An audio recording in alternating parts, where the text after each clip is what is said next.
సిద్దిపేట నుంచి మొదలు పెడితే మెదక్ రోడ్ దాకా దాదాపుగా 15 మీటర్లు 10 మీటర్ల హైట్ తోటి పూర్తి బ్రిడ్జే వస్తుంది. అది ఆ బ్రిడ్జి రావడం వల్ల రామాయంపేట 200 మీటర్లు దాటేసి డెవలప్మెంట్ కాదు.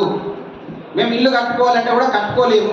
కనీసం 10 మీటర్ల హైట్ వేస్తున్నది. ఇప్పుడు అది ఆ 10 మీటర్ల హైట్ పక్కకి ఇల్లు కట్టుకోవడానికి ఎవరికన్నా ధైర్యం అవుతుందా? ఎవరైనా ప్లాట్ కొంటారా? ఉన్నదానికన్నా వాల్యూ వస్తుందని చెప్పేసి ఇంతకుముందు మన కలెక్టర్ ఆఫీస్లో చెప్పారు కరెక్టే, కానీ అది వాల్యూ ఉంటుందా? ఎవరైనా కొంటారా బ్రిడ్జి పక్కకు? దయచేసి ఈ బైపాస్ను అక్కనపేట కూడా అండర్ గ్రౌండ్ చేసి రామాయంపేట పట్టుకు బైపాస్ లేకుండా ఊళ్ళ నుండే పోనీయండి. 1971 జీవో ప్రకారంగా సిద్దిపేట మన సంగారెడ్డి రోడ్ ఎంత ఉన్నది? ఇటు 50 అటు 50 సెంటర్ నుండి దాన్ని కబ్జా చేసారు. సపోజ్ కబ్జా చేసి కట్టుకున్నాం. మీ జాగా మీకు తీసుకోవడానికి అభ్యంతరం ఏమున్నది? ఇప్పుడు 50 ఫీట్లు ఆల్రెడీ 1971 జీవో ప్రకారంగా మేము కబ్జా చేసి కట్టుకున్నాం. సపోజ్ నేనే కట్టుకున్నాను, 5 ఇళ్ళు ఉన్నాయి. చేసేపండి కూలగొట్టుకోవడానికి మీకు ధైర్యం లేదా? మీకు హక్కు లేదా? గవర్నమెంట్ జాగా గవర్నమెంట్ తీసుకోవడానికి హక్కు లేదా? అది తీసుకోకుండా మా పట్ట భూములకి ఎందుకు వస్తున్నారు? ఇక్కడ జాగా లేదు, రోడ్డు లేదు అంటే మీరు బైపాస్ చేస్తున్నారు అని అంటే మేము దానికి సమాధానం మేము కూడా సహకరించాల్సింది ఉంటుంది. ఆల్రెడీ మీ జాగా 50 100 ఫీట్లు ఉండగా ఎందుకు వస్తున్నారు? బైపాస్ ఎందుకు అవసరం ఏమున్నది?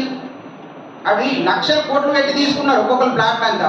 డెవలప్మెంట్ పోతుంది, ప్లస్ బిజినెస్లు పోతున్నాయి. ఆల్రెడీ ఒక రోడ్ వేసేబట్టి ఇప్పుడు నాన్ స్టాప్ బస్సులు హైదరాబాద్ టు నాగపూర్ మాకు 5 నిమిషాలకు ఒక బస్సు ఆగుతుండే. అటువంటిది ఇవాళ 3 గంటలు వెయిటింగ్ చేసినా జూబ్లీలో మాకు ఒక బస్సు ఆపుతలేదు. ఆయన ఇది కూడా బైపాస్ అయ్యింది అనుకో, సపోజ్ వరంగల్ సిద్దిపేట సంగారెడ్డి బస్సులు మాకు ఒక బస్సు కూడా ఆపరు. వ్యాపారం దెబ్బతింటున్నది.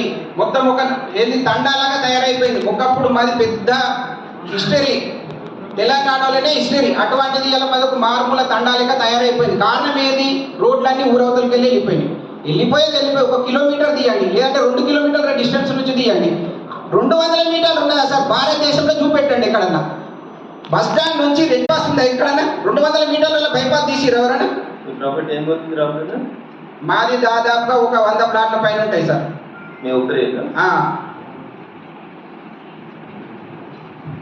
కానీ అంటే మేము 4 అన్నదమ్ములం సార్, మళ్ళీ 3 అక్క చెల్లెళ్ళు, దాదాపు ఒక 100 ప్లాట్ల దాకా పోతున్నాయి.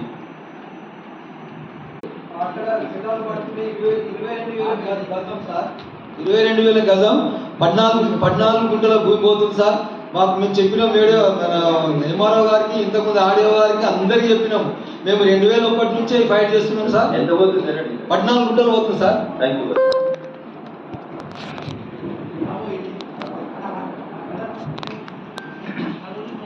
ఈరోజు ఇక్కడ మీటింగ్ ఏర్పాటు